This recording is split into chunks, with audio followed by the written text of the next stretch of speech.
ஒரு பெரிய வீட்டிலே பொன்னும் வெள்ளியுமான பாத்திரங்கள் அல்லாமல் மரமும் மண்ணுமான பாத்திரங்கள் உண்டு. அவைகளில் சில கனத்திற்கும் சில கனவீனத்திற்கும் ஆனவைகள். ஆகையால் ஒருவன் இவைகளை விட்டு தன்னை சுத்திகரித்துக் கொண்டால் அவன் பரிசுத்தமாக்கப்பட்டதும் எஜமானுக்கு உபயோகமானதும் எந்த நற்கிரியைக்கும் ஆயத்தமாக்கப்பட்டதுமான கனத்துக்குரிய பாத்திரமாயிருப்பான். அருமையான தேவனுடைய பிள்ளைகளே, இந்த நாளிலே கர்த்தர் இந்த பகுதியில் இருந்து நம்மோடு கூட பேச விரும்புகிறார். ஆண்டவர் என்னோடு கூட பேசுவார் என்று விசுவாசிக்கிறவர்கள் கரங்களை உயர்த்தி ஒரு அல்லேலூயா சொல்லுங்க. அல்லேலூயா. என்னோடு கூட ஆண்டவர் பேசினால் அவருடைய சத்தத்திற்கு இந்த நாளிலே நான் கீழ்ப்படிவேன் என்று சொல்கிறவர்கள் கரங்களை உயர்த்தி ஒரு அல்லேலூயா சொல்லுங்க பார்க்கலாம். அல்லேலூயா. பல பாத்திரங்கள் ஒரு வீட்டிலே காணப்படுகிறது. இந்த பகுதியிலே ஆவியானவர் சபையை ஒரு வீட்டிற்கு ஓமானமாக அவர் சொல்லுகிறார். ஒரு வீட்டிலே பல பாத்திரங்கள் காணப்படுவது போல ஒரு சபையிலே பலதரப்பட்ட விசுவாசிகள் காணப்படுகிறார்கள். முதலாவதாக அங்கே சொல்லப்பட்டிருக்கிறது, அங்கே மண்ணால் ஆன பாத்திரம் அல்லது கல்லால் ஆன பாத்திரம் சபையிலே காணப்படுகிறது. இன்றைக்கு நீங்கள் எப்படிப்பட்ட பாத்திரமாய் இருக்கிறீர்கள் என்பதை நீங்கள் இந்த செய்தி முடியும் போது நீங்கள் விளங்கிக் கொள்வீர்கள். உங்களுடைய உள்ளான நிலைமை என்ன என்பதை ஆவியானவர் உங்களோடு கூட பேசுவார், என்னோடு கூட பேசுவார் என்று நான் விசுவாசிக்கிறேன். அல்லேலூயா. சபையிலே அநேக பாத்திரங்கள் மண் பாத்திரங்களாய் காணப்படுகிறது, அல்லது சபையிலே அநேக பாத்திரங்கள் கற்பாத்திரங்களாய் காணப்படுகிறது. யாத்திராகமம் 7ஆம் அதிகாரம் 19ஆம் வசனத்திலே அந்த நாட்களிலே யூத ஜனங்கள் மண் பாத்திரத்தையும் கல் பாத்திரத்தையும் பயன்படுத்தினார்கள் என்று வாசிக்கிறோம். பார்வோனுக்கு அனுப்பின ஒரு வாதை என்னவென்றால், அங்கே எல்லா கற்பாத்திரங்களிலும் மண் பாத்திரங்களிலும் தண்ணீருக்கு பதிலாக இரத்தம் நின்றதாக எழுதப்பட்டிருக்கிறது. யூத ஜனங்கள் அந்த பாத்திரங்களை பயன்படுத்தினார்கள். இன்றைக்கு நீங்களும் நானும் கூட மண் பானைகளை பயன்படுத்துகிறோம் அல்லது கற்பாத்திரங்களை பயன்படுத்துகிறோம். முதலாவதாக இந்த மண் பாத்திரம் எதற்கு காணப்படுகிறது என்றால், அது குளிர்ந்த தண்ணீரை வைப்பதற்கு இன்றைக்கும் அநேகர் வீடுகளிலே மண் பானைகளை பயன்படுத்துகிறார்கள். இந்த மண் பானை ஒரு ஆவிக்குரிய அர்த்தத்தை நாம் பார்ப்போமே ஆனால் ஒரு குளிர்ந்த அனுபவத்தை அது குறிக்கிறது. சபையிலே நீங்கள் தொடர்ந்து வந்து கொண்டிருக்கலாம், பல ஆண்டுகளாக இந்த சபையிலே நீங்கள் வந்து கொண்டிருக்கலாம், சபையிலே நீங்கள் ஆராதிக்கலாம், சபையிலே நீங்கள் காணிக்கை கொடுக்கலாம், அல்லது சபையிலே ஒழுங்காக எல்லா கூட்டங்களுக்கும் கூட நீங்கள் வந்து போகலாம். ஆனால் ஆவியானவர் இந்த காலை வேளையிலே சொல்லுகிறார், உன்னுடைய தனிப்பட்ட ஆவிக்குரிய வாழ்க்கை அல்லது சபையோடு கூட உன்னுடைய வாழ்க்கை ஒரு மண் பாத்திரத்தை போல காணப்படுகிறது. ஒரு குளிர்ந்த அனுபவமாய் நீ காணப்படுகிறாய். உன்னுடைய வாழ்க்கையிலே அனல் விட்டு போனதான ஒரு அனுபவம், ஒரு குளிர்ந்த அனுபவத்தோடு கூட காணப்படுகிற அநேக விசுவாசிகள் நம்ம மத்தியிலே இருக்கிறார்கள் என்று ஆவியானவர் சொல்கிறார். 1 தெசலோனிக்கேயர் 5ஆம் அதிகாரத்திலே 9வது வசனத்தை வாசியுங்கள்.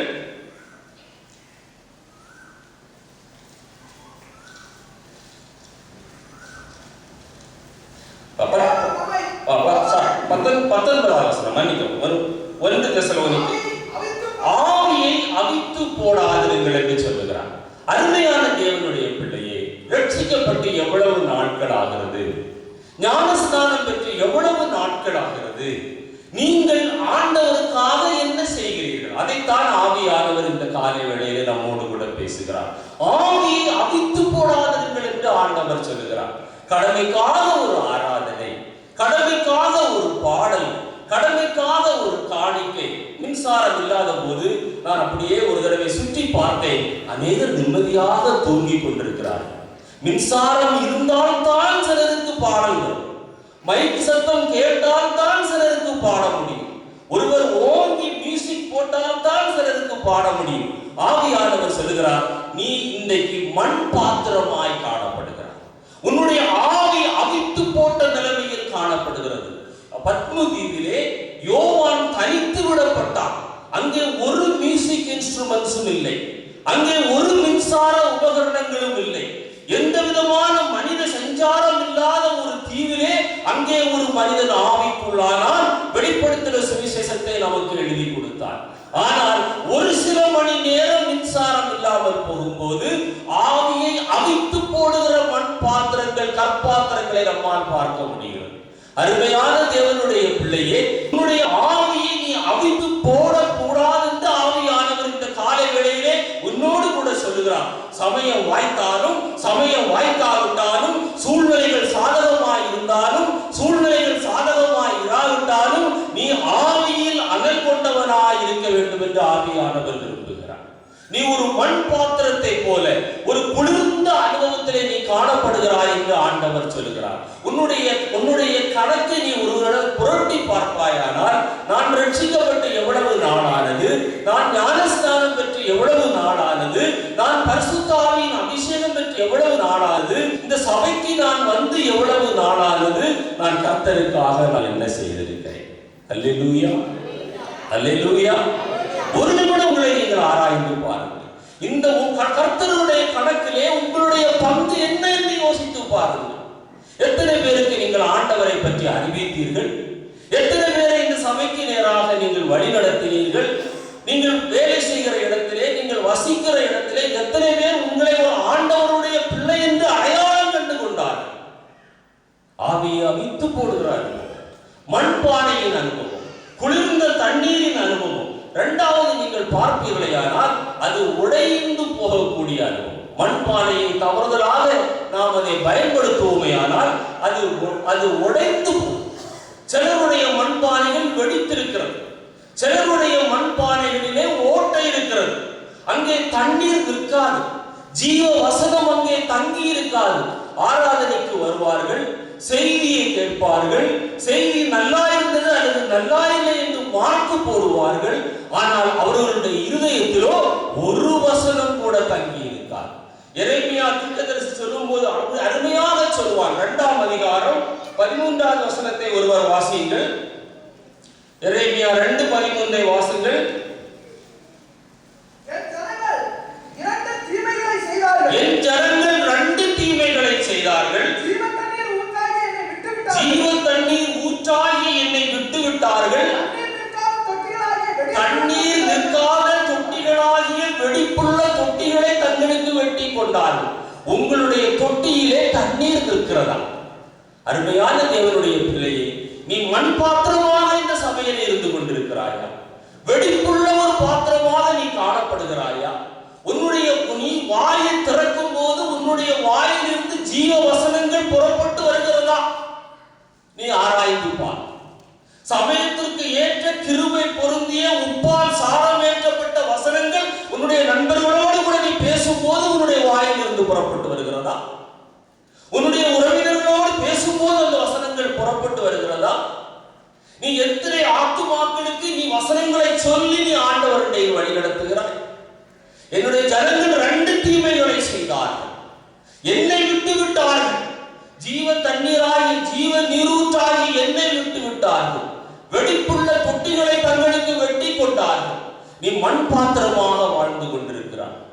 ஆவியானவர் இந்த காலை வேளையிலே சொல்லுகிறார், நீ மண் பாத்திரமாய் ஆவியை அவித்து போட்டவனாய், குளிர்ந்த அனுபவம் உள்ளவனாய், எந்த நற்கிரியையும் செய்யாதவனாய், எந்த ஆத்தும ஆதாயமும் செய்யாதவனாய், வெடிப்புள்ள தொட்டியாய் வசனங்கள் ஒழுகிக் கொண்டிருக்கிறது, கேட்கிறாய், நோட்ஸ் எடுக்கிறாய், ஆனால் உன்னுடைய இருதயத்தில் அந்த வசனங்கள் காணப்படவில்லை என்று ஆவியானவர் சொல்லுகிறார். அருமையான தேவனுடைய பிள்ளையே, நீ மண் பாத்திரமாய் இருப்பதற்கல்ல தேவன் உன்னை அழைத்துக் கொண்டு வந்தது. நீ எஜமானுக்கு பயன்படுகிற ஒரு பாத்திரமாய், அல்லேலூயா, ஆயத்தப்படுத்தப்பட்ட பாத்திரமாய், கனத்திற்குரிய பாத்திரமாய், பரிசுத்தமாக்கப்பட்ட ஒரு பாத்திரமாய், எந்த நற்கிரியையும் செய்வதற்கு பயன்படுகிற ஒரு பாத்திரமாகத்தான் ஆண்டவர் நம்ம ஒவ்வொருவரையும் அழைத்துக் கொண்டு வந்தார். அல்லேலூயா, அல்லேலூயா. எந்த நற்கிரியையும் நீ செய்ய துடிக்க வேண்டும். மின்சாரம் இல்லை, தடை இருக்கிறது. எத்தனை பேர் பிரயாசப்பட்டோம்? யோசித்து பாருங்கள், யோசித்து பாருங்கள். மின்சாரம் இல்லை, மாற்று வழிக்கு எத்தனை பேர் நீங்களும் நான் பிரயாசப்பட்டோம். எந்த நற்கிரியையும் செய்கிற ஒரு பாத்திரமாய், எஜமானுக்கு பிரயோஜனப்படுகிற பாத்திரமாய், நம்முடைய ஆஸ்திகள் எஜமானுக்கு பிரயோஜனப்பட வேண்டும். நம்முடைய செல்வங்கள் அந்த தேவனுக்கு பிரயோஜனப்பட வேண்டும், ஆயத்தமாய் காணப்பட வேண்டும். மண் பாத்திரம் அது குளிர்ந்த அனுபவம் உடையது. மண் பாத்திரம் அது வெடித்து சிதறக்கூடியது. வசனம் அங்கே தங்கி இருப்பதில்லை.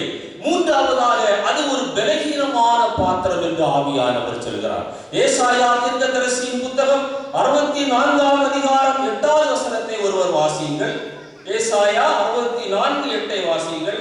இப்பொழுது கர்த்தாவே, நீர் எங்களுடைய பிதா, நாங்கள் களிமண், நீர் எங்களை உருவாக்குகிறவர். நாங்கள் களிமண் என்று சொல்கிறார். மனிதர்கள் அநேகரை ஒத்துக்கொள்கிறார். ஆண்டவரே, நான் களிமண்ணாக இருக்கிறேன், நான் வெடிக்கக்கூடிய தன்மை உள்ளவனாக இருக்கிறேன். அந்த உணர்வாவது நம்முடைய வாழ்க்கையில் இன்றைக்கு கடந்து வர வேண்டும். ஒருவேளை நாம் மண் பாத்திரத்தோடு வாழ்ந்து கொண்டிருக்கலாம், குளிர்ந்த அனுபவத்தோடு கூட வாழ்ந்து கொண்டிருக்கலாம். ஆவியானவர் விரும்புகிறதெல்லாம் அதை இன்றைக்கு நீங்கள் நானும் ஒத்துக்கொள்ள வேண்டும். ஆண்டவரே, நான் உமக்கென்று செயல்படாமல் இருந்து விட்டேன், என்னால் எந்த பிரயோஜனமும் இல்லாதவனாய் இருந்து விட்டேன், எஜமானுக்கு என்னால் ஒரு பிரயோஜனமும் இல்லை என்கிற அந்த உணர்வாவது இன்றைக்கு நம்முடைய உள்ளத்திலே கடந்து வர வேண்டும்.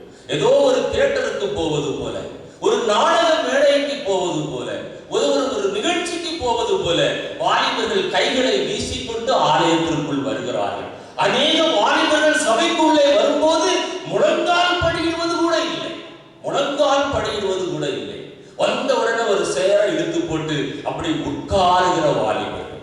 யோசித்து பார், நீ களிமண்ணாய் இருக்கிறாய், நீ பலகீனமாய் இருக்கிறாய், சரீரம் பலமாய் இருக்கிறது, பார்த்தா பைல்வான் மாதிரி உடம்பு இருக்கிறது, ஆவியிலே பலன் இல்லை, ஆவியிலே பலன் இல்லை. பரிசுத்த தேவனுடைய ஆலயத்திற்குள்ளே வரும்போது ஒரு நிமிடம் முழங்கால் படியிட்டு ஜெபிக்க வேண்டும் என்ற பயபக்தி உனக்கு இல்லை.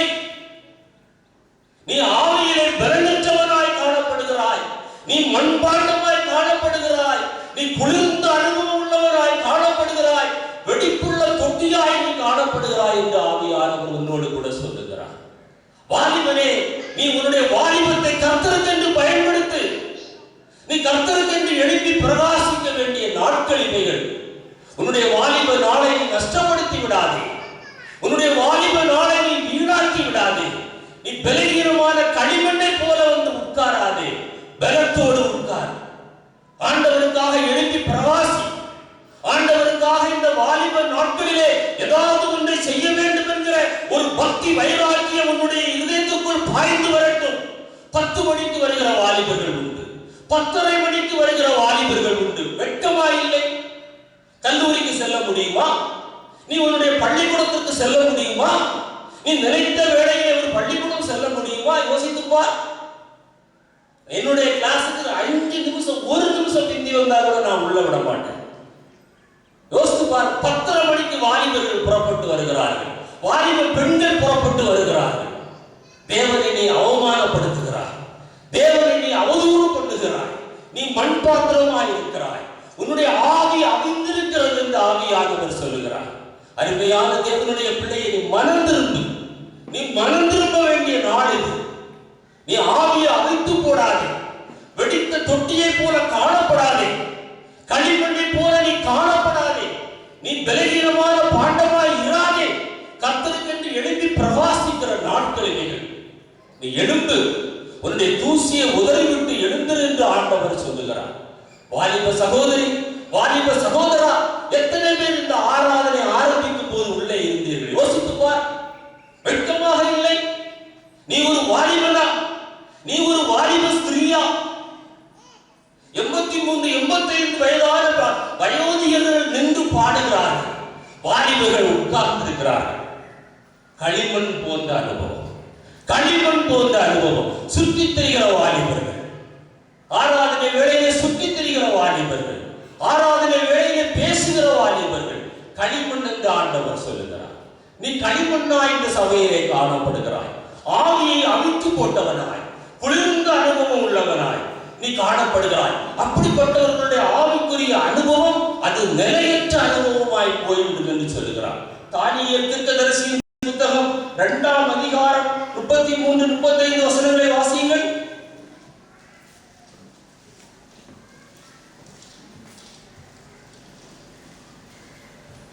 அதன் கால்கள் இருக்கும், அதன் பாதங்கள்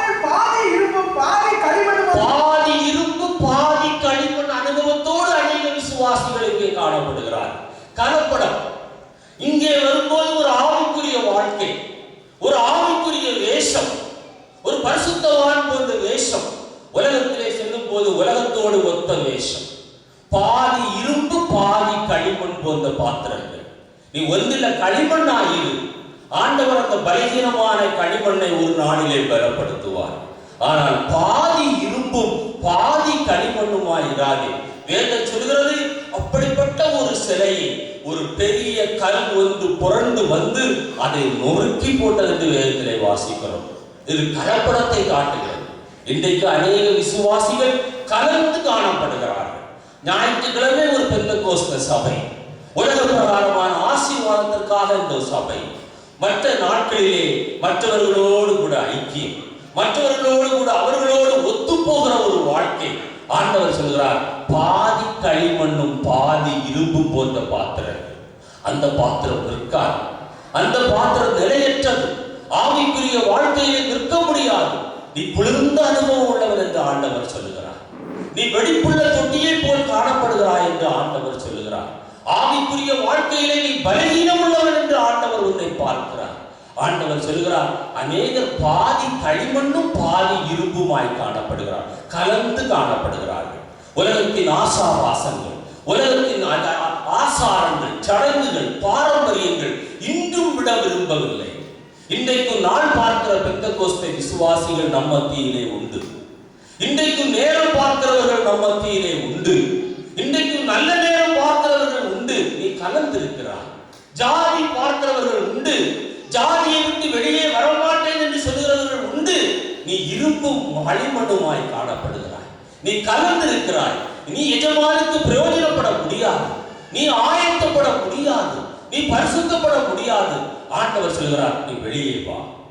நீ எஜமானுக்கு பிரயோஜனம் உள்ள ஒரு பாத்திரமாய், எஜமானுக்கு ஆயத்தப்படுத்தப்பட்ட ஒரு பாத்திரமாய், எந்த நற்கிரியையும் செய்வதற்கு தகுதியுடைய ஒரு பாத்திரமாய், பரிசுத்தமாக்கப்பட்ட ஒரு பாத்திரமாய் இந்த சபையிலே இருக்க வேண்டும் என்று ஆண்டவர் விரும்புகிறார். இரண்டாவதாக ஒரு பாத்திரம் சொல்லப்பட்டிருக்கிறது. அந்த வீட்டிலே மர பாத்திரமும் உண்டு. உடன் வெசல், மரத்தினால் செய்த பாத்திரங்கள். இன்றைக்கு அநேகர் சபையிலே மர பாத்திரங்களை போல பயன்படுகிறார்கள். மர பாத்திரங்கள் இன்றைக்கு எதற்கு அதிகமாய் பயன்படுகிறது? உப்பை சேர்த்து வைப்பதற்கு பயன்படுகிறது. இன்றைக்கும் கிராமங்களிலே மர பாத்திரங்களிலே உப்பை சேர்த்து வைக்கிறார்கள். வேதம் சொல்கிறது, நீங்கள் பூமிக்கு உப்பாய் இருக்கிறீர்கள். உப்பு சாரமற்று போனால் அது எதற்கு பயன்படும்? வெளியே கொட்டப்படுவதற்கும் மனுஷரால் விதிக்கப்படுவதற்கும் ஒழிய அது வேறு ஒன்றுக்கும் பயன்படாது. நீ மரப்பாத்திரமாய் காணப்படுகிறாயா? சாரமற்ற உப்பை போன்ற உன்னுடைய வாழ்க்கை காணப்படுகிறதா? நீ கர்த்தருக்காக என்ன செய்கிறாய் என்று ஒரு நிமிடம் ஆராய்ந்திருப்பார். நான் ஆராதனைக்கு வந்தேன், நான் காணிக்கை கொடுத்தேன், நான் தசமபாகம் கொடுத்தேன், இதெல்லாம் ஒண்ணுமே இல்லை. இதெல்லாம் ஒண்ணுமே இல்லை. இதெல்லாம் ஒண்ணுமே இல்லை. கர்த்தருக்காக எத்தனை பேரை ஆதாயம் பண்ணணும்? அல்லேலூயா. கர்த்தருக்காக என்ன வேலை செய்யும்? எத்தனை பேர் புறப்பட்டு போனீங்க? எத்தனை பேர் சுவிசேஷம் சொன்னீங்க? எத்தனை பேர் ஒரு வாரத்துல ஒரு நபருக்காக சுவிசேஷம் சொல்றீங்க? நீ மரப்பாத்திரமாய் காணப்படுகிறாயா? சாரமற்ற உப்பு உள்ளவனாய் காணப்படுகிறாயா? அல்லது லோத்தின் மனைவியை போல பின்னிட்டு திரும்பி உப்பு தூளாய் நீ காணப்படுகிறாயா? நீ மரப்பாத்திரமா? நீ மண் பாத்திரமா? ஆவியானவர் காலையிலே இந்த வேளையில் கேள்வியை கேட்கிறார். சபையிலே உன்னுடைய பங்கு என்ன? நீ சபைக்கு ஆற்றுகிற பணி என்ன? ஞாயிற்றுக்கிழமை உன்னுடைய ஆத்தும ஆகாரத்திற்காக நீ வந்து திருப்தி அடைந்து நீ போகிற விசுவாசியாய் இருந்தால் பரலோகம் செல்லவே முடியாது. ஆண்டவர் சொல்கிறார், நீங்கள் பூமிக்கு உப்பாய் இருக்கிறீர்கள். உப்பு சாரமற்று போனால் அது எதற்கு பயன்படும்? அது வெளியே கொட்டப்படுவதற்கும் அது மனுஷனால் விதிக்கப்படுவதற்கும் ஒழிய அது வேறு ஒன்றுக்கும் பயன்படாது. யோசித்து பாருங்க. அந்த ஆராதனைக்கு கூட சரியான நேரத்துக்கு எத்தனை பேர் வர்றீங்க? யோசித்து பாருங்க. ஆராதனை ஆரம்பிக்கும் போது எத்தனை பேர் இந்த ஆலயத்துக்குள்ள இருக்கிறோம்? யோசித்து பாருங்க. உங்க ஸ்கூலுக்கு போக முடியுமா? நீங்க வேலை பார்க்கிற 5000 ரூபாய் 6000 ரூபாய் சம்பளம் வாங்குகிற ஒரு பள்ளிக்கூடத்திற்கு நீங்கள் இப்படி போக முடியுமா? ஒரு கல்லூரிக்கு நீங்கள் போக முடியுமா? ஒரு ட்ரெயினுக்கு நீங்க போக முடியுமா? ஒரு பஸ் ஏற நீங்க போக முடியுமா? முடியாது. அதற்கெல்லாம் சரியாக செல்கிறோம். தேவனை அவமானப்படுத்துகிறோம், தேவனை ஏளனப்படுத்துகிறோம், தேவனை கனவீனப்படுத்துகிறோம். பாத்திரங்கள், மரப்பாத்திரங்கள், சாரமற்ற உப்புகளை வைத்திருக்கிற பாத்திரங்கள். உப்பு தண்ணீர் வடிகிறது, பயன்படுத்த முடியாது, வெளியே கொட்ட வேண்டும், மனுஷர்கள் விதிப்பார்கள். அருமையான தேவனுடைய பிள்ளையே, கர்த்தருடைய சமூகத்தில் பயபக்தியோடு இரு, கர்த்தருடைய சமூகத்தில் நடுக்கத்தோடு இரு. உன்னுடைய எல்லா வேலைக்கும் உனக்கு ஒழுங்கு இருக்கிறது. உலக பிரகாரமான எல்லா காலையும் உனக்கு ஒழுங்கு இருக்கிறது. ஆவிக்குரிய வாழ்க்கையில ஒழுங்கு இல்லை, ஆவிக்குரிய வாழ்க்கையில கரிசனை இல்லை, ஆவிக்குரிய வாழ்க்கையில ஒரு பயம் இல்லை, ஒரு பக்தி இல்லை. நீ மரப்பாத்திரமாய் காணப்படுகிறாய். இரண்டாவதாக, மரப்பாத்திரத்தை எதற்கு பயன்படுத்துகிறார்கள்? புளியை வைப்பதற்கு கிராமங்களிலே பயன்படுத்துகிறார். புளித்து போன காரியங்கள், கொஞ்சம் புளித்த மாவு, கொஞ்சம் புளித்த மாவு, கொஞ்சம் உலகத்திற்கு அடுத்த காரியங்கள். 1 கொரிந்தியர் 5ஆம் அதிகாரம் 6-7 வாசியுங்கள். 1 கொரிந்தியர் 5ஆம் அதிகாரம் 6-7 வாசியுங்கள்.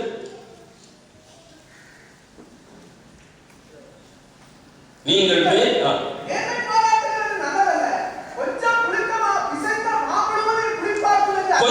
கொஞ்சம் புளித்த மாவு, பிசைந்த மாவு, இந்த சபை முழுவதையும் அது பாழாக்கிடும். உங்களுடைய புளித்த மாவினுடைய அனுபவங்கள், ஒரு சபையில் உள்ள ஒரு விசுவாசியில காணப்படுகிற புளித்த மாவினுடைய அனுபவங்கள். ஆகையால் நீங்கள் புளிப்பில்லாதவர்களாய் இருக்கிறபடியே புளிப்பை வெளியே தள்ளுங்கள் என்று ஆண்டவர் சொல்கிறார். மரப்பாத்திரமாய் அல்ல, புளியை சேர்த்து வைக்கிற மரப்பாத்திரமாய் அல்ல, பயன்படாத உப்பை சேர்த்து வைக்கிற மரப்பாத்திரமாய் அல்ல, எஜமானுக்கு பிரயோஜனப்படுகிற பாத்திரங்கள், எஜமானுக்கு பயன்படக்கூடிய பாத்திரங்கள், பரிசுத்தமாக்கப்பட்ட பாத்திரம், ஆயத்தமாக்கப்பட்ட பாத்திரம். எந்த பாத்திரத்தில் நீங்கள் காணப்படுகிறீர்கள்? நீங்கள் மரப்பாத்திரமாக இருக்கிறீங்களா? இன்னும் புளித்தமாம், இன்னும் புளித்தமாம், இன்னும் என் ஜனம், என் ஜனம், என் சொந்தம், என் ஜாதி, என் இனம், புளித்தமாம். இதெல்லாம் புளித்தமாம். இந்த நேரம், இந்த நாள், இந்த குறிப்பிட்ட காலம், அருமையான தேவனுடைய பிள்ளையே, மண் பாத்திரமாக அல்ல, மரப்பாத்திரமாக அல்ல. மூன்றாவதாக, அந்த மரப்பாத்திரத்தினுடைய தன்மை என்னவென்றால், it is not fire proof. நெருப்பு பட்டா எரிந்து போகும். நெருப்பு பட்டா அந்த மண் பாத்திரம் எப்படி உடைந்து போகிறதோ, பாடுகள் சோதனைகள் வரும்போது மண் பாத்திரம் உடைந்து போவது போல, இந்த நெருப்பு பட்டவுடன் அந்த மரப்பாத்திரம் எரிந்து போகும். உலக சோதனைக்கு அது நிற்காது. வசனத்தை வாசியுங்கள். மத்தேயு எழுதின சுவிசேஷம் 13ஆம் அதிகாரம் 21வது வசனத்தை வாசியுங்கள். மத்தேயு 13:21 வாசியுங்கள். வாசிக்கலாம். 13:21 வாசியுங்கள். தனக்குள்ளே வேறு இல்லாதவனாய் கொஞ்ச காலம் மாத்திரம் நிலைத்திருக்கிறார். It is not fireproof. பரிசுத்த ஆவியானவருடைய அக்கினிக்கு அது நிற்காது. இந்த உலக சோதனைக்கு இந்த பாத்திரங்கள் நிற்பதில்லை, அவைகள் எரிந்து போகிறது. அருமையான தேவனுடைய பிள்ளையே, கடமைக்காக ஒரு ஆராதனை அல்ல, கடமைக்காக ஒரு சபையில் இருப்பது அல்ல, ஏதோ ஒரு ஆசீர்வாதத்திற்காக இங்கே உட்கார்வது அல்ல, ஒரு யாதி குணமானபடியினால் இங்கே இருக்கிற அனுபவம் அல்ல. நீ அக்கினியின் சோதனைக்கு நீ நிற்க வேண்டும். கொஞ்ச காலம் மாத்திரம் நிலைத்திருக்கிறார்கள், கொஞ்ச காலம் மாத்திரம் கிரியை செய்கிறார்கள். நீ ஆதியில் இருந்த அன்பை விட்டு விட்டாய் என்று ஆண்டவர் சொல்கிறார். ஆதியில் உனக்கு அன்பு இருந்தது, உனக்கு விசுவாசம் இருந்தது, ஆத்தும ஆதாயம் இருந்தது. ஆனால் இப்பொழுதோ ஓய்வெடுக்கும் காலமாக இருக்கிறது அல்ல. அருமையான தேவனுடைய பிள்ளையை, கர்த்தருடைய வருகை வரும், நம்முடைய மரணம் வரை ஆண்டவருக்காக நாம் பயன்பட வேண்டும். அல்லேலூயா, அல்லேலூயா. கொஞ்ச காலம் நிலைத்திருக்கிற ஒரு அனுபவம் அல்ல, கொஞ்ச காலம் அவர்கள் நிலைத்திருப்பார்கள். அது பரம சோதனைக்கு நிற்க மாட்டார்கள். 1 கொரிந்தியர் 3ஆம் அதிகாரம் 13வது வசனத்தை ஒருவர் வாசியுங்கள். 1 கொரிந்தியர் 3:13 வாசியுங்கள். அவனவனுடைய வேலைப்பாடு வெளியாகும். ஆண்டவர் ஒரு நாள்ல நம்முடைய வேலைப்பாடெல்லாம் வெளியில கொண்டு வந்துருவார். கர்த்தருடைய பார்வையில எல்லாம் வெளியரங்கமாய் நிர்வாணமாய் இருக்கிறது. உலகத்தை ஏமாத்தலாம், பாஸ்டரை ஏமாத்தலாம், மனைவியை ஏமாத்தலாம், புருஷனை ஏமாத்தலாம், பெற்றோரை ஏமாற்றலாம், கர்த்தரை ஏமாற்றவே முடியாது. அல்லேலூயா, அல்லேலூயா. அவனவனுடைய வேலைப்பாடு வெளியாகும். நாளானது அதை விளங்க பண்ணும். ஏனெனில் அது அக்கினியினாலே வெளிப்படுத்தப்படும். எத்தன்மை உள்ளதென்று அக்கினி நம்மை பரிசோதிக்கும் காலம் வரும். மர பாத்திரங்கள் எரிந்து போகும். அல்லேலூயா. மண் பாத்திரங்கள் வெடித்து போகும். அக்கினியிலே தேவன் ஒரு நாளிலே நம்மை பரிசோதிக்கும் போது மர பாத்திரங்கள் எரிந்து போகும், மண் பாத்திரங்கள் வெடித்து போகும். பயன்படாது, நிற்க முடியாது. நீ ஆண்டவருடைய சமூகத்திலே நிலைத்திருக்க வேண்டும் என்று ஆண்டவர் விரும்புகிறார். அல்லேலூயா, அல்லேலூயா. எஜமானுக்கு பிரயோஜனப்படுகிற எந்த நற்கிரியும் செய்ய ஆயத்தமான, பரிசுத்தமாக்கப்பட்ட, ஆயத்தப்படுத்தப்பட்ட பாத்திரமாய் நீங்களும் நானும் மாற வேண்டும் என்று ஆண்டவர் விரும்புகிறார். அந்த நான் மூன்றாவது பாத்திரம் சொல்லப்பட்டிருக்கிற பாத்திரம் வெள்ளி பாத்திரம், சில்வர் பாத்திரம். இந்த பாத்திரம் உடையாது, மண் பாத்திரத்தை போல உடையாது, மர பாத்திரத்தை போல நெருப்பில எரியாது, உடையவும் செய்யாது, எரியவும் செய்யாது. யாருடைய உதவியின்றி வெள்ளி பாத்திரம் பிரகாசமாய் காணப்படும். அதை பூச வேண்டிய அவசியம் இல்லை, அதற்கு ஒரு பளபளப்பு கொடுக்க வேண்டிய அவசியம் இல்லை, அதற்கு ஒரு பாலிஷ் கொடுக்க வேண்டிய அவசரம் இல்லை. நீ உண்மையான விசுவாசியாய் இருப்பாயானால் நீ ஒரு வெள்ளி பாத்திரமாய் யாருடைய உதவியும் இன்றி, யாருடைய உற்சாகமும் இன்றி நீ எப்பொழுதும் சபையிலே பிரகாசமாய் இருப்பாய். கரங்களை உயர்த்தி அல்லேலூயா சொல்லு. அல்லேலூயா. அந்த வெள்ளி பாத்திரம் பின்மாறாது, அது பின்வாங்கி போகாது, மற்ற விசுவாசிகளை சார்ந்து நிற்காது. அந்த விசுவாசி நல்லா இருந்தா நான் நல்லா இருப்பேன். அது வெள்ளி பாத்திரம் அல்ல, அது பித்தளை பாத்திரம். அதுக்கு பூசணும், அப்பப்போ புளி போட்டு பூசணும். ஆனா நீ வெள்ளி பாத்திரமாய் இருக்க வேண்டும் என்று ஆண்டவர் விரும்புகிறார். அல்லேலூயா. அந்த வெள்ளி பாத்திரமாய் நீ இருக்க வேண்டும். நீ பிரகாசிக்கிற ஒரு பாத்திரமாய் இருக்க வேண்டும். மற்றவரை சார்ந்து அல்ல. ஆண்டவர் தனித்தனியாக நியாயந்திருப்பார். கூட்டம் கூட்டமாய் ஆண்டவர் நியாயந்திருக்க மாட்டார். நண்பர்கள் நண்பர்களாய் ஆண்டவர் நியாயந்திருக்க மாட்டார். குடும்பம் குடும்பமாய் ஆண்டவர் நியாயந்திருக்க மாட்டார். சபை சபையாய் ஆண்டவர் நியாயந்திருக்க மாட்டார். தனித்தனியாய் ஆண்டவர் நியாயந்திருப்பார். அல்லேலூயா. ஒவ்வொரு பாத்திரமும் அக்கினியில சோதிக்கப்படும். அல்லேலூயா. நீ மர பாத்திரமாய் இருந்தா நீ எரிஞ்சு போவ. நீ வெள்ளி மண் பாத்திரமாய் இருந்தா நீ உடைஞ்சு போவ. நீ வெள்ளி பாத்திரமாய் இருந்தா அந்த நெருப்புல நீ பிரகாசித்துக் கொண்டிருப்பாய். கரங்களை தட்டி ஆண்டவரை மகிமைப்படுத்துவாயா? நீயும் நானும் வெள்ளி பாத்திரமாய் இருக்க வேண்டும் என்று ஆண்டவர் இந்த காலை வேளையிலே விரும்புகிறார். அருமையான தேவனுடைய பிள்ளையே, அது பிரகாசிக்கிற ஒரு பாத்திரம், அது கர்த்தருக்கென்று எழுப்பி பிரகாசிக்கிற ஒரு பாத்திரம், கர்த்தருக்காக ஏதாவது ஒன்றை செய்து கொண்டிருக்கிற ஒரு பாத்திரம். அந்த பாத்திரம் தான் வெள்ளி பாத்திரம். நீங்கள் ஒவ்வொருவரும் அந்த எஜமானுடைய வீட்டிலே, இந்த சபையிலே நீங்கள் ஒரு வெள்ளி பாத்திரமாக அது இருக்கும் என்று ஆண்டவர் விரும்புகிறார். அந்த வெள்ளி பாத்திரத்துடைய குணாதிசயங்களை நான் வேகமாய் சொல்ல விரும்புகிறேன். 12ஆம் சங்கீதம் 6வது வசனத்தை ஒருவர் வாசியுங்கள். சங்கீதம் 12:6 வாசியுங்கள்.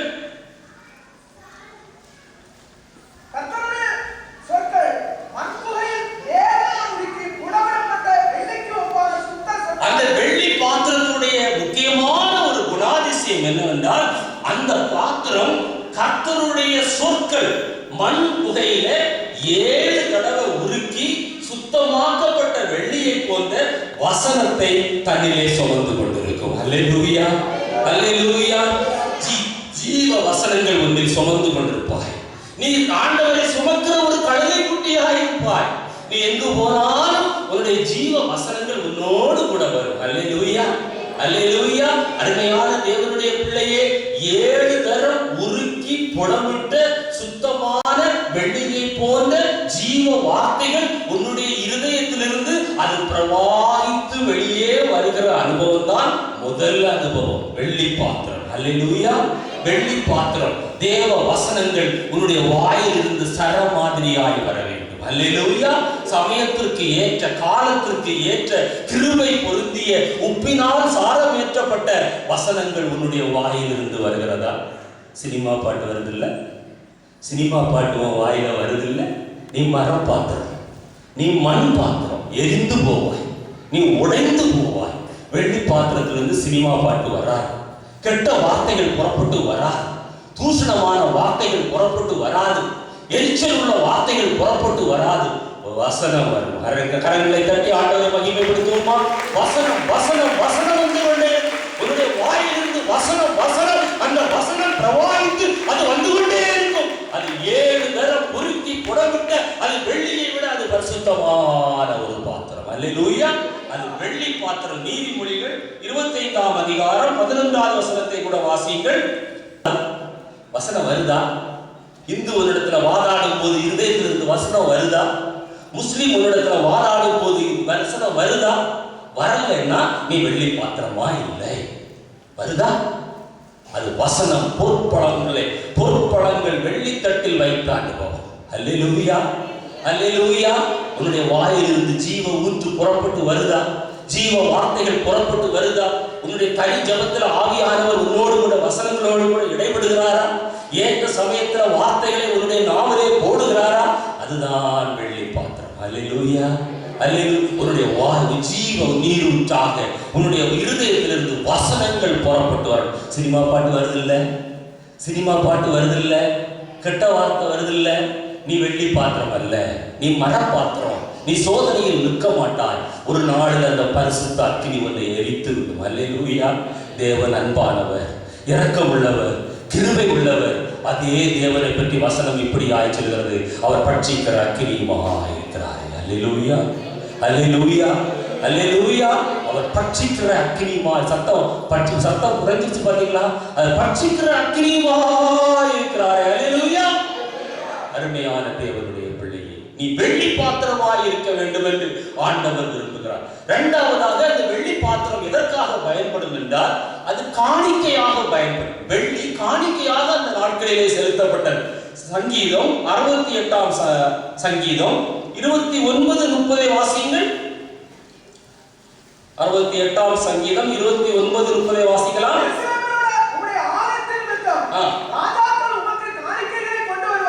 ராஜாக்கள் உமக்கு காணிக்கைகளை கொண்டு வருவார்கள்.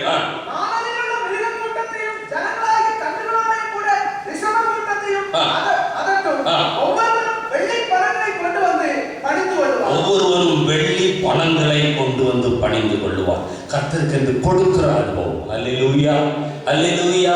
கர்த்தருக்கு என்று எப்படி கொடுக்கிறோம்? உதாரணத்துவமாய் கொடுக்கிறோமா? மனமோர்ந்து கொடுக்கிறோமா? உற்சாகமாய் கொடுக்கிறோமா? திராணிக்கு தகுந்து கொடுக்கிறோமா? அதுதான் முக்கியம். அல்லேலூயா. எவ்வளவு கொடுப்பீங்கன்னு ஒரு பெரிய காரியம் அல்ல. ஒரு ஏழை விதவை 2 காசுகளை தான் போட்டார். அப்ப ஆண்டவர் சொன்னார், இவர்கள் எல்லாரை காட்டிலும் இவள் அதிகமாய் போட்டாள். ஏனென்றால் தனக்கு உண்டான எல்லாவற்றையும் கொடுத்தாள். அல்லேலூயா.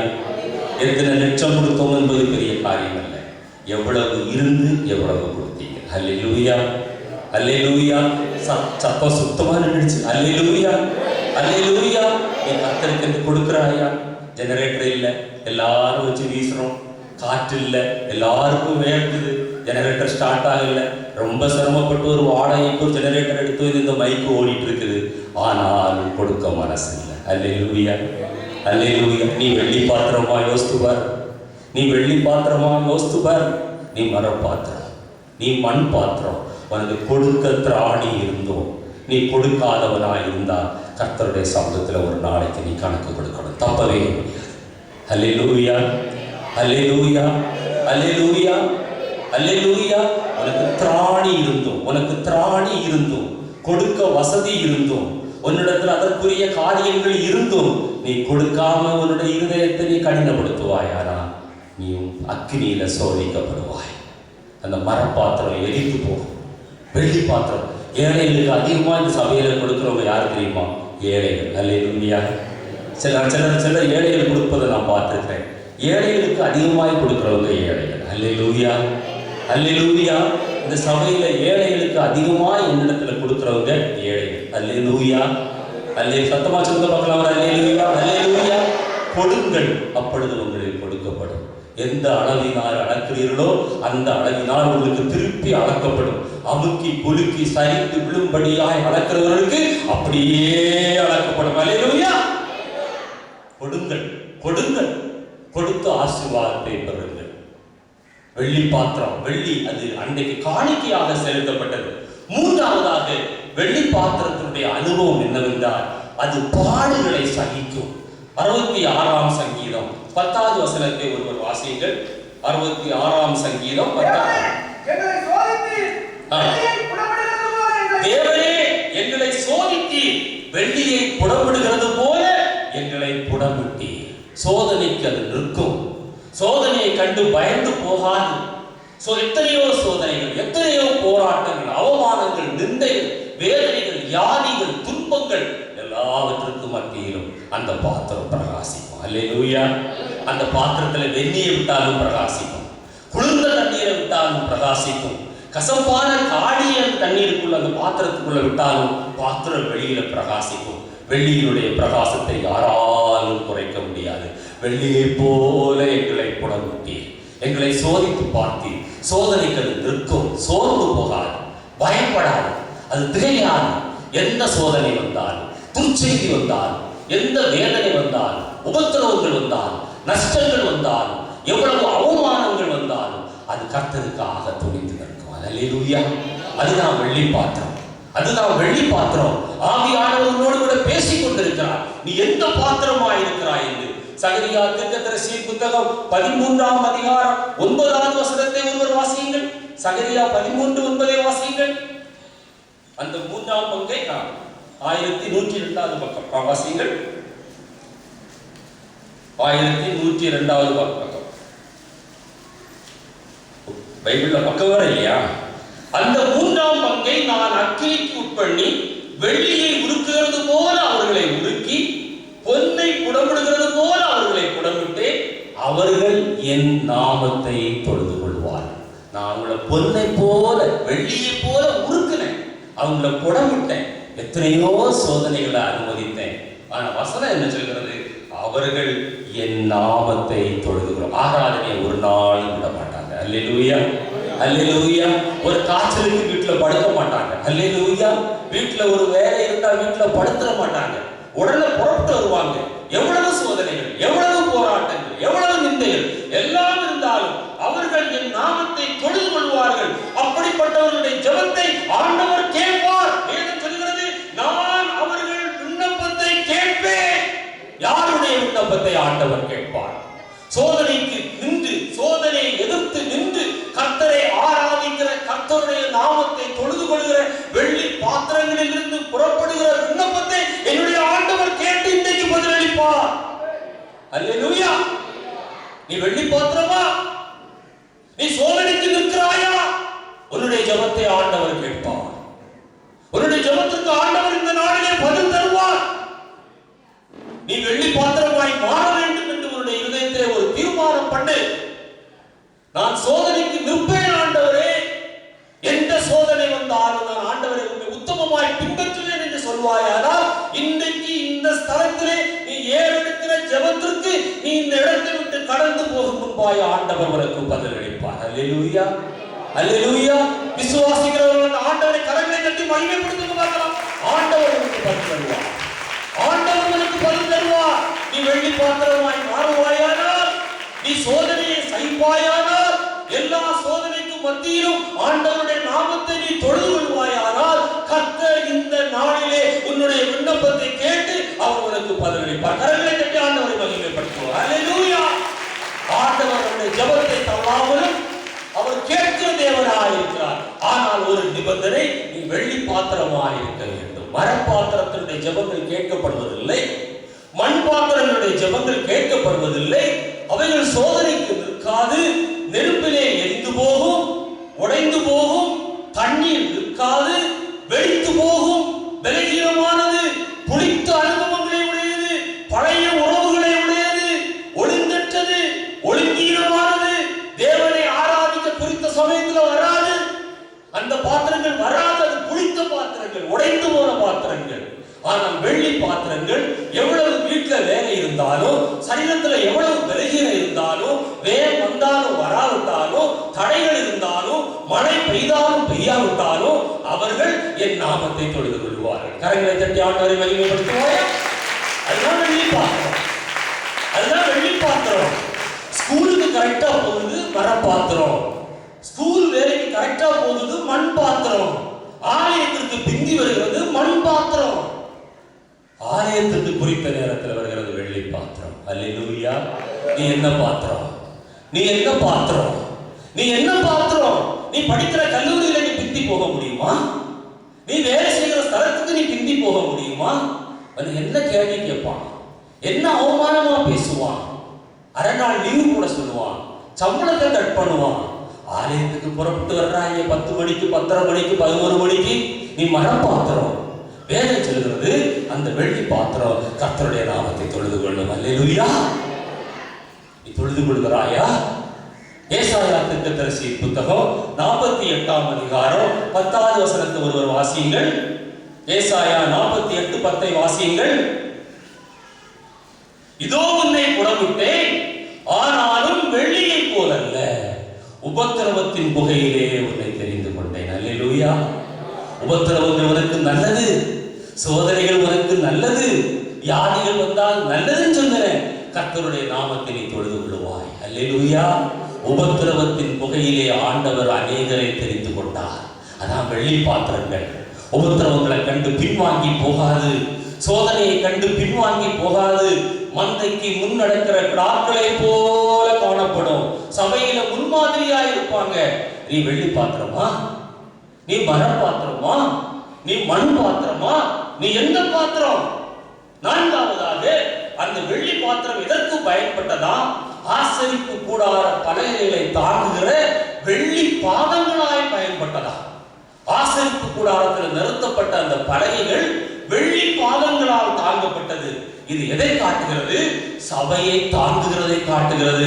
யாத்திராகமத்தின் புத்தகம் 26ஆம் அதிகாரம் 19வது வசனத்தை ஒருவர் வாசியுங்கள். யாத்திராகமம் 26:19 வாசியுங்கள்.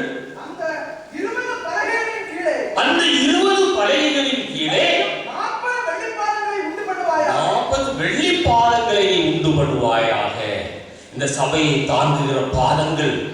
ஆண்டவர் உன்னை வெள்ளி பாத்திரமாய் நின்றுவிட விரும்பவில்லை. நீ வெறுமையாய் பிரகாசிக்கிற பாத்திரமாய் நின்றுவிட விரும்பவில்லை. நீ ஆராதித்து கடந்து போகிற வெள்ளி பாத்திரமாய் மாறி நின்றுவிட ஆண்டவர் விரும்பவில்லை. ஆண்டவர் அதற்கு அடுத்த படிக்கு உன்னை அடைகிறார்.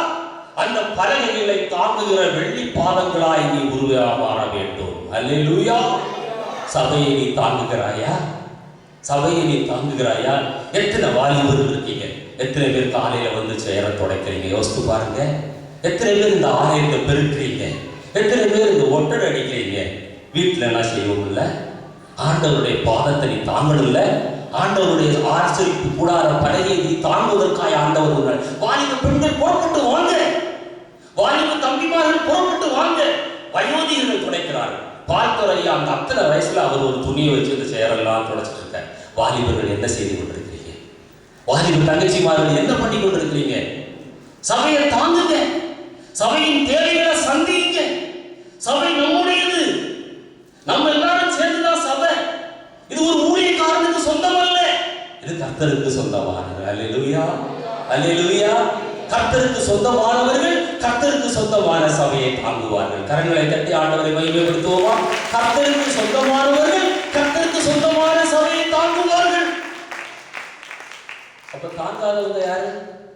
கர்த்தருக்கு சொந்தம் இல்லாதவர்கள். அல்லேலூயா. அல்லேலூயா. தெருவில் போற ஒருத்தருக்கு நம்ம தாங்க மாட்டோம். சொந்தத்தை தாங்குவோம், உறவினர்களை தாங்குவோம், சொந்த ரத்தத்தை தாங்குவோம். தன்னுடைய சொந்த ரத்தத்தை கொடுத்து மீட்டெடுத்த சபையை தாங்க வேண்டும். அல்லேலூயா. நீ தாங்குகிறாயா? நீ தாங்குகிறாயா? நீ தாங்குகிறாயா? ஒரு நிமிடம் இந்த கேள்வியை நீ கேட்டுப்பா. நீ வெள்ளி பாத்திரமா? நீ வெள்ளி பாத்திரமானா நீ சோதனை சைப்பாய், வசனத்தை சுமந்து கொண்டு செல்வாய், எந்த சூழ்நிலையும் நீ ஆராதிப்பாய், சபையை தாங்குவாய். சபையின் தேவைகளுக்காக நீ ஜெபிக்கிறாயா? எல்லா தேவைக்கும் நீ கொடுக்கிறாயா? உன்னுடைய பங்கு என்ன? உன்னுடைய பங்கு என்ன? சபையில் அறிவிக்கப்படுகிற எல்லா தேவைகளுக்கும் உன்னுடைய பங்கு இருக்கிறா? யோசித்து பார். நீ தாங்குகிற பாதம். அல்லேலூயா. நீ தாங்குகிற பாதம் அல்லது உதைக்கிற பாதமாய் காணப்படுகிறாய். நீ ஆராய்ந்து பார். ஆண்டவர் உன்னை வெள்ளி பாத்திரமாய் காண விரும்புகிறார். அந்த 20 பலகைகளை தாங்குவதற்கு 40 வெள்ளி பாதங்களை நீ உண்டு பண்ணுவாயாக. எத்தனை பேர் இந்த காலை வேளையில ஆண்டவரே, நான் இந்த சபையை ஒரு வெள்ளி பாதமாய் இருக்க விரும்புகிறேன், என்னை பெறப்படுத்தும் என்று சொல்றவங்க கரங்களை வைத்து ஆண்டவரை மகிமைப்படுத்த பார்க்கலாம். அல்லேலூயா. அல்லேலூயா. ஒரு நாள் புறப்பட்டு வாங்க, வாலிபர்கள் புறப்பட்டு வாங்க, ஒட்டடை அடிக்க, கடையை பெருக்குங்க, ஆண்டவர் உங்களை உயர்த்துவார். அல்லேலூயா. இந்த சபையில நான் 1982ஆம் ஆண்டு வந்தேன். அந்த நாட்கள்ல அன்றைக்கு இருந்த எத்தனையோ வாலிப பெண்கள் அந்த சபையை துடைக்கிற காட்சி எனக்கு இன்னும் கண்களுக்கு முன்பாக இருக்கிறது. இன்றைக்கு அநேகர் ஆண்டவர் ஊழியக்காரிகளாய் வைத்திருக்கிறார். அல்லேலூயா. அநேகருக்கு ஆண்டவர் நல்ல வேலைகளை கொடுத்திருக்கிறார். அல்லேலூயா. தம்பி ஜேம்ஸை நான் பார்த்திருக்கிறேன், உட்கார்ந்துருக்கிறார் நினைக்கிறேன்.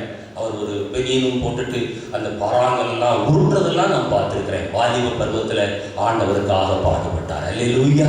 கர்த்தர் இன்னைக்கு அதுக்கு ஒரு நல்ல வேலையை கொடுத்திருக்கிறார், நல்ல மனைவியை குழந்தையை கொடுத்திருக்கிறார், ஒரு அந்தஸ்தை கொடுத்திருக்கிறார். நீ வெள்ளி பாதமாய் மாற வேண்டும். அல்லேலூயா. நீ ஒரு பார்வையாளன் அல்ல, நீ ஒரு பார்வையாளன் அல்ல, வந்து போகிற ஒரு பார்வையாளன் அல்ல, இந்த சபையை தாங்குகிற வெள்ளி பாதம். நான் வெள்ளி பாதமாய் மாற விரும்புகிறேன் ஆண்டவரே, எனக்கு உதவி செய்யும் என்று சொல்றவர்கள் மீண்டும் ஒரு விசை கரங்களை கட்டி ஆண்டவரை மகிமைப்படுத்த பார்க்கலாம். அல்லேலூயா. ஐந்தாவதாக, அந்த வெள்ளி எதற்கு பயன்படுமா? வர்த்தகத்திற்கு பயன்படுமா? இது எதை காட்டுகிறது? ஆண்டவருக்காக நாம் வர்த்தகம் பண்ண வேண்டும். அல்லேலூயா. நான் ஏற்கனவே ஒரு தடவை உங்கள் மத்தியில பிரசங்கித்திருக்கிறேன், தாளந்துகள் என்ற தலைப்பில் பிரசங்கித்திருக்கிறேன். நீங்களும் நானும் வியாபாரிகள். அல்லேலூயா. நீங்களும் நானும் ஆவிக்குரிய வியாபாரிகள். உலக பிரகாரமா நான் காலேஜ் ப்ரொஃபசர், ஆனால் ஆவிக்குரிய வாழ்க்கையில நான் ஒரு வியாபாரி. அல்லேலூயா. நான் ஆண்டவருக்காக வியாபாரம் செய்கிறவன். சொல்லுறவங்க என்னோடு கூட சேர்ந்து ஆண்டவரை கரங்களை தட்டி மகிமைப்படுத்துங்க. நான் ஆண்டவருக்கு வியாபாரி, நான் ஆண்டவருக்காக வர்த்தகம் செய்கிறேன். என்னுடைய தாளந்துகள் ஆண்டவருக்காக பயன்படும். என்னுடைய பேசுகிற தாளந்து என்னுடைய ஆண்டவருக்காக பயன்பட வேண்டும். அல்லேலூயா. என்னுடைய பிரசங்கிக்கிற தாளந்து என்னுடைய ஆண்டவருக்காக பயன்பட வேண்டும். என்னுடைய பாடம் தாளந்து என்னுடைய ஆண்டவருக்காக பயன்பட வேண்டும். என்னுடைய செல்வம் ஆண்டவருக்காக பயன்பட வேண்டும். அல்லேலூயா. சத்தம் குறைஞ்சிச்சு. அல்லேலூயா. என்னுடைய செல்வம் ஆண்டவருக்காக பயன்பட வேண்டும் என்று விசுவாசிக்கிறவர்கள் கரங்களை தட்டி ஆண்டவரை பயன்படுத்துங்க. நான் ஆண்டவருக்காக வியாபாரம் செய்கிறேன், நான் ஒரு வியாபாரி. என்னுடைய தாளந்துகள் ஆண்டவருக்கு பயன்பட வேண்டும். என்னிடத்தில் இருக்கிற திரவியங்கள் ஆண்டவருக்கு பயன்பட வேண்டும். மத்தேயு சுவிசேஷம் 25ஆம் அதிகாரத்தை எடுத்து வாசித்து பாருங்க. லூக்கா சுவிசேஷம் 19ஆம் அதிகாரத்தை எடுத்து வாசித்து பாருங்க. அங்கு வியாபாரம் பண்ணுகிறார்கள். அல்லேலூயா. உண்மை உத்தமமான ஊழியக்காரர்கள் தேவனுக்கு வியாபாரம் பண்ணுகிறார்கள். வியாபாரம் பண்ணாத ஊழியக்காரர்கள் அழுகையும் பற்கடிப்பு உண்டான நரகத்திலே தள்ளப்படுவார்கள். தப்ப முடியாது. எனக்கு வியாபாரம் பண்ண தெரியாது, எனக்கு வியாபாரம் பண்ண தெரியாது நீ ஒரு நாள்ல சொல்ல முடியாது. நீ அழுகையும் பற்கடிப்புமான இடத்திற்கு போக, நீ கர்த்தருக்காக வியாபாரம் பண்ணணும். உன்னிடத்தில் இருக்கிற ஆத்மாவை வைத்து மற்ற ஆத்மாக்களை நீ ஆதாயம் பண்ணணும். அதுதான் வியாபாரம். அல்லேலூயா. அல்லேலூயா. உன்னிடத்தில் நீ கேட்ட வசனத்தை மற்றவர்களுக்கு சொல்லணும். அதுதான் வியாபாரம். உன்னிடத்தில் உள்ளதை ஆண்டவருக்கு நீ கொடுக்கணும். அதுதான் வியாபாரம். அதுதான் வர்த்தகம். அதுதான் தாளந்து. உன்னுடைய தாளந்து என்ன என்பதை நீ கண்டுபிடி. அது வியாபாரத்திற்கு பயன்படுகிறது. நீதிமொழிகளிலே அந்த வர்த்தகத்திற்கு என்ன வர்த்தகம் என்று சொல்லப்பட்டது வாசியுங்கள். நீதிமொழிகள் 3ஆம் அதிகாரம் 13, 14 வசனங்களை வாசியுங்கள். நீதிமொழிகள் 3ஆம் அதிகாரம் 13. சம்பாதிக்கிற மனுஷனும் பாக்கியவான்கள். அது வர்த்தகம் வெள்ளி வர்த்தகத்திலும் அதன் ஆதாயம் பசும்பொன்னிலும் உத்தமமானது. அந்த வர்த்தகம் வெள்ளி வர்த்தகம், அந்த வர்த்தகம் வெள்ளி வர்த்தகம் என்று அங்கே சொல்லப்பட்டிருக்கிறது. நீ ஆண்டவருக்காக நீ வர்த்தகம் செய்யணும். நீ ஆண்டவருக்காக நீ புறப்பட்டு போகணும். நீ ஒரு மிஷனரியாய் கடந்து போகணும். எத்தனை பேருக்கு அந்த மிஷனரி தாகம் இருக்கிறது? ஆண்டவரே, உன்னை அறியாத ஜனங்களுக்கு மத்தியில நான் கடந்து போவேன் ஆண்டவரே. அல்லேலூயா. அல்லேலூயா.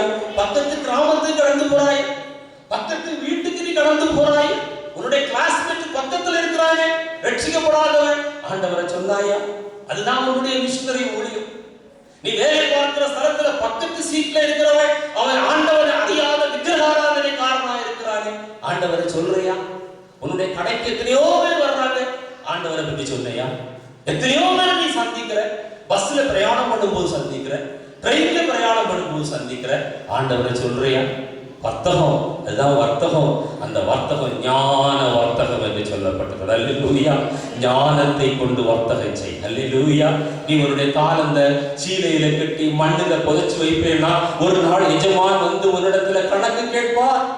சோம்பலும் அநீதியுமான ஊழியக்காரனே என்று உன்னுடைய கைகளையும் கால்களையும் கட்டி அழுகையும் பற்கடிப்புமான இடத்துல உன்னை கொண்டு சேர்ப்பார். நீ தப்ப முடியாது. நான் ஆலயத்திற்கு போனேன், நான் காணிக்க போட்டேன், நான் பரிசுத்த ஆவியில நிரம்பினேன், தப்ப முடியாது. நீ வர்த்தகம் செய்ய வேண்டும். கர்த்தருக்கு நீ ஆத்தும ஆதாயம் செய்ய வேண்டும். கர்த்தருக்கு நீ எழுப்பி பிரகாசிக்க வேண்டும். அதுதான் வெள்ளி பாத்திரம். நான்காவதாக அந்த வீட்டிலே சொல்லப்பட்டிருக்கிற பாத்திரத்திலே நான்காவது பாத்திரம் அது தங்க பாத்திரம், கோல்டன் வெசல்.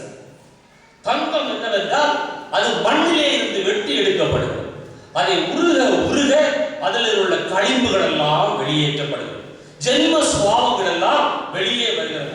தங்கம் உருகக்கூடிய அந்த வெப்பநிலை வெள்ளி உருகிற வெப்பநிலையை காட்டிலும் அதிகமானது என்று சொல்கிறார். வெள்ளி பாத்திரத்தை காட்டிலும் மேலான ஒரு அனுபவம் தான் தங்க பாத்திரம். தங்க பாத்திரத்தினுடைய முதல் காரியம் என்னவென்றால் அது பரிசுத்தமாக்கப்படுகிற அனுபவம். பரிசுத்தமா சகரியா 13:9 நாம் வாசிக்கும் போது அங்கே சொல்லப்பட்டிருக்கிறது, அங்கே அவர்கள் உருக்கி அதை புடமிடும் போது அதில் உள்ள கழிவுகள் எல்லாம் வெளியேறி அது பரிசுத்தமாக்கப்படுகிறது.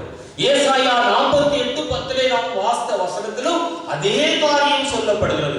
வெள்ளியை போல அல்ல, வெள்ளியை போல அல்ல, அதை காட்டிலும் அதிகமாக நான் உன்னை புடமிட்டேன், அதிகமாக நான் உன்னை உருக்கினேன், அதிக சோதனைக்குள்ளாக உன்னை கொண்டு சென்றேன்.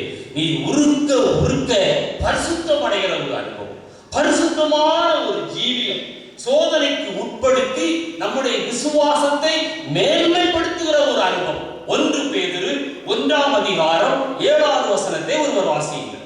1 பேதுரு 1:7